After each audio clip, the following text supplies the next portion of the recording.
This is Ibon Studio Podcast Show, episode 23. I am your humble host, Alex. Our guest today is Jeff Herman, who has many clients in the entertainment industry. Jeff predicted what is happening today in his newsletter on August 2018. Jeff is the proud owner of a production company in Los Angeles, not to mention his wonderful wife Camille and his great son Aiden are both professional actors. Enjoy this great speaker. He will have a full load of information and predictability for your future. Thank you. Your brain is the face of your vocabulary. It is the most valuable and complex organ found in your body. By helping the brain with true brain value-packed drinks, it gives you wider access to more alternatives and diverse interpretations to a better life. A 20% discount with no commitments can be yours today at TrueBrain, which is TrueBrain.com/discount/IBON. Well, Jeff, we know a lot about you, so based on the information that we have, because you've done quite a lot in the entertainment business. But tell us about yourself, so the audience, about your background, can learn about you. Well, how I got into this was many years ago, back in the mid-'70s. My mother was doing this type of work, and I was actually very skeptical. And once I started to understand it, I was very convinced. She said, before you debunk it or be skeptical of it, she says, why don't you give it a shot?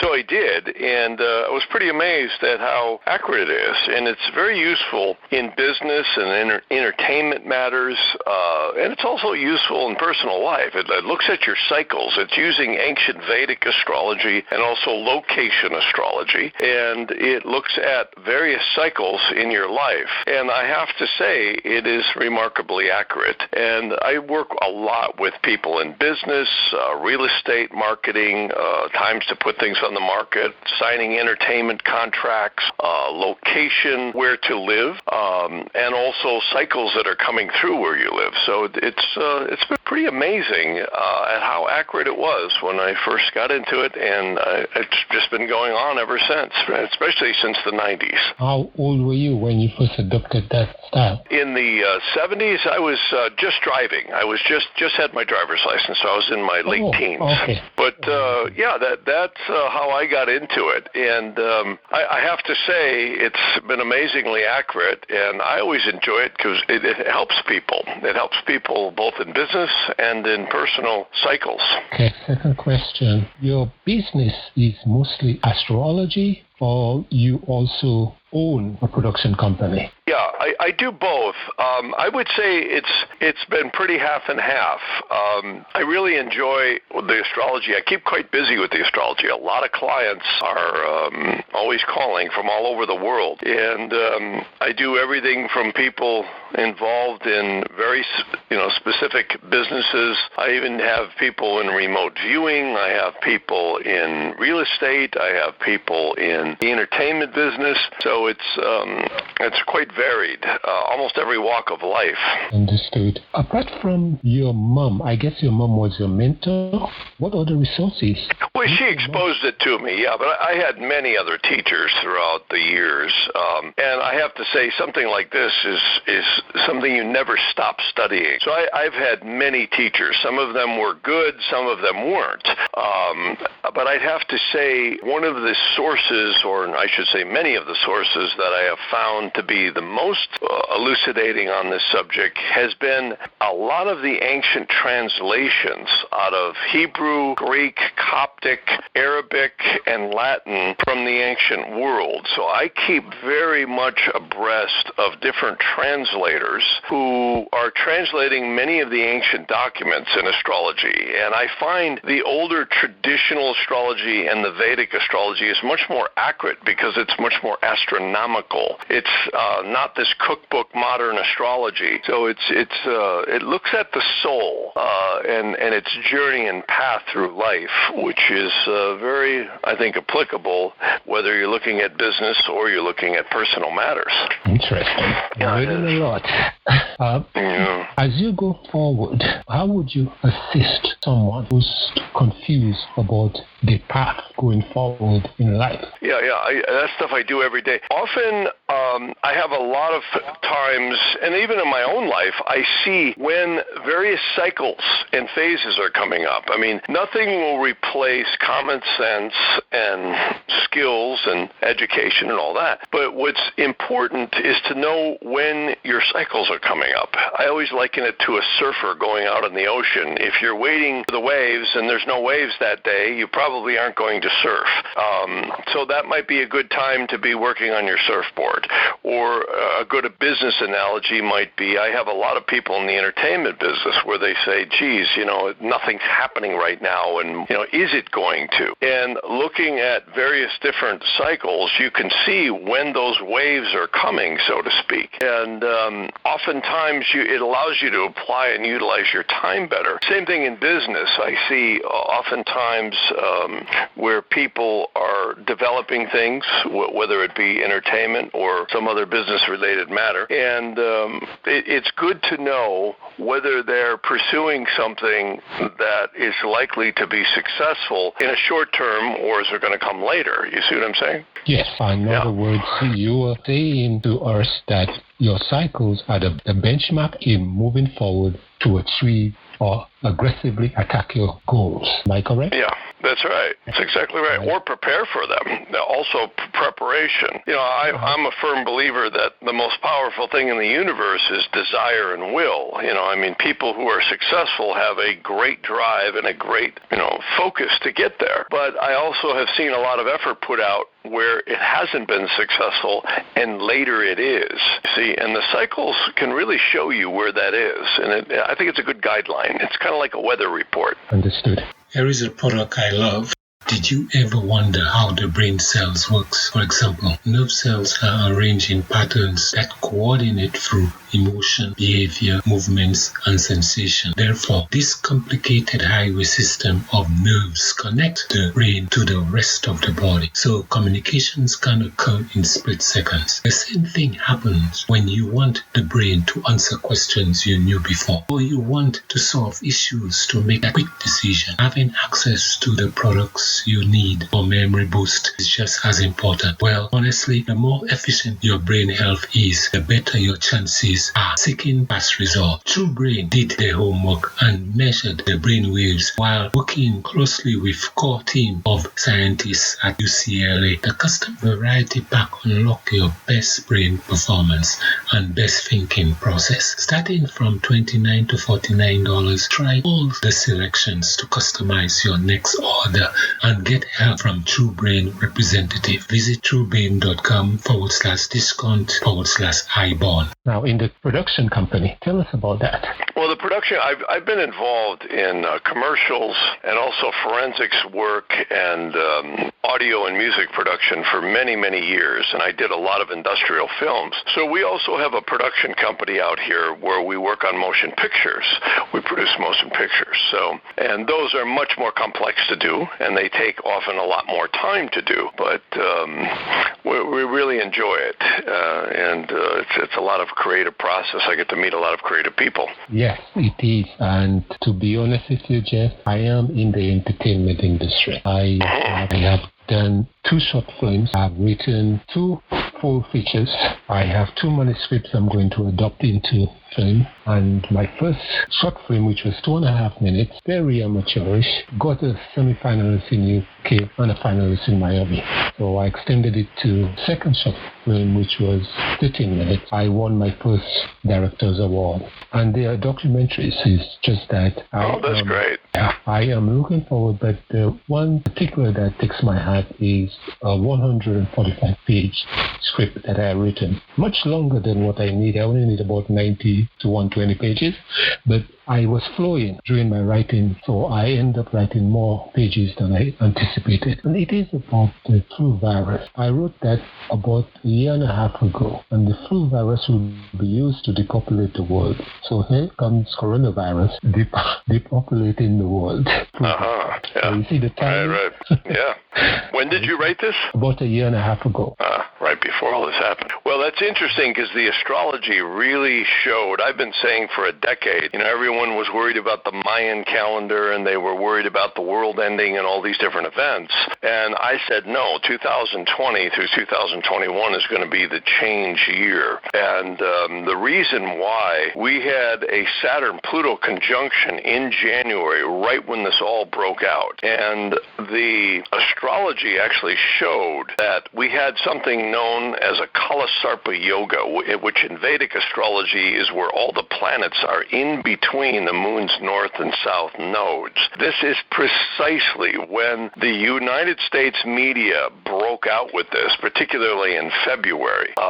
Right at the end of February, around the 26th or 27th, is when everything got shut down. New York was shut down, Los Angeles was shut down, the media went berserk on this, and the entire world got shut down. I've got clients in the jungle who are shamans who are telling me that even in the Amazon jungle, the small cities are shut down there with this pandemic. And the astrology showed that. This is going to start to break up right around the 28th or 27th of May. I think we're going to see everything start to come back online. It'll be changed, but I think the world's going to start to come back online, particularly this summer. And even though they may be social distancing and wrapping everyone in cellophane and masks, it'll still get back and get up and get running. I don't think it's going to stay shut down much longer. Yeah, well, it's a good point, and I think it is well said. Yeah. I cannot make any predictions, but I do know that there is a lot to it that we haven't understood. And since you said it was over a decade ago you predicted that, that's quite amazing. Well, I certainly said this was going to be the time that we would have major changes in the world. And I think when you look at the United States-China relationship, which is drastically going to change, of course, not only is this an election year, but we have the chaos of the election. And we have half the country hates Trump and half the country likes him. And so we've never had a time when there's been dissension quite like this. This is very true. You predicted something in 2018 in the newsletter. Can you tell us about that? What's interesting is the Saturn-Pluto opposition brought us 9/11 in New York, of course. I'm sure you're well aware of that one. Yes. And the Saturn-Pluto square brought the crash of the banks in 2008 and 2009. Correct. And this was the conjunction. So this is bringing a global change. And what makes me a little more positive in the end of this is that in 2020, on the winter solstice this coming year, in other words, this coming winter, we have a Saturn-Jupiter conjunction that's very, very powerful, and that should really usher in a new direction in life. And I think this is going to be huge because the last time something like this happened in the conditions that it's happening was the beginning of the Industrial Revolution. I think we're at the edge of the high-tech revolution, unlike we've never seen it. I think we're going to see technology really explode here in the next decade, which will, I think, catapult us out of this slump that we've been in here for the last couple of months. I believe so too, because emerging technologies are taking a high when it comes to AI and machine. Oh, yeah. It's just getting started. It's going to be incredible what we see. I personally think that some of the Tesla technology, Tesla had actually figured out how to break the dielectric barriers between atomic energy, which is different than nuclear fission. And many people have heard this as cold fusion and other types of names, free energy, perpetual motion, all this. And I think that the energy industries have known about this for a long time. And I've been hearing that it's probably perfected and being utilized. And the entire economy is based off the petrochemical industry, or at least the petrodollar. And I think we're going to see in the next decade new technologies finally come off the shelf, or you could say come unhidden and be released as they become commercially feasible to do that. And the astrology would say that this would be the time in this next decade we would see just immense advancements in the way new energies are put to use and a restructuring of the entire economy. I think we're going to see flying cars like the Jetsons pretty soon. I'm looking forward to it. Yep, I would say in the next decade, that is really a very strong reality, especially with microprocessor and computer technology. Yes, I am into microprocessor. I'm very much a hardware guy also. I love computer. When it comes to an acting individual wanting to find out how they should approach their career, what advice would you give them? Well, that's where I think astrology really is useful, is you can see what your innate directions are more appropriate. And what I also like is the cycles. You can really see when you're going to hit life peaks and when it may be better to hold back and be more in a study mode or what I would call a rebuilding mode. And every one of us will get cycles that happen about every 7 years. They're different for everyone. But what I love about Vedic astrology is you can never get the same cycles twice. And it has a profound way of being accurate. So that's what I love about that is it can help people see when they have peak times coming in that they can really utilize to the maximum benefit. And also, I find all times are useful if you understand them appropriately. Location astrology has been a real favorite. When I do readings for people, I always include location astrology because that is a tool that really is powerful. Many people move around a lot during life, I think more today in these times than ever before. And where you live has a really powerful effect on how it affects your life. And some people have to stay where they're at. And I think understanding the energies that they have where they're at makes them operate more intelligently, or you could say utilize the energy better. There's also what we call transits and progressions that are moving through wherever you live, and everyone will get that. And those are sometimes once in a lifetime, sometimes they may be cyclical. So those are very, very powerful to observe. I know myself, I am going through some very powerful transformative energies, and it has really helped me to, I think, deal with those in a more aware way, or you could say a more appropriate way. Before I go on closing, can you tell us what movie your production company was involved with? Well, right now we're working on a package of film, but I have done a lot of people in the past. I've recorded George Carlin, the comedian. I've done Mother Teresa of Calcutta. I've done a lot of commercials, and I've also done a lot of industrial films. So right now, the feature films that we're working on, I did a pilot with Greg Morris from Mission Impossible, and I've also worked with a lot of different people in the past, and not to name drop, but it's been a lot of fun. So now this new production company that we have, we're looking forward here in the next couple of years to be producing some really wonderful feature films, and we're real excited about the scripts and the projects. And we've had a delay here for about the last year and a half, but we're about ready to reorganize and get this moving. So it's a lot of fun. I have a lot of great expectations. Yeah. Yes, I wish you all the best. Thanks for listening to iBond Studio podcast show with your host, Alex. If you like our show, give us a review. We want to thank our sponsor, Free Conference Call Service, who made it possible for these interviews. You can contact us via ibondstudio.org or support us on anchor.fm/ibondstudio. Thank you for all your comments.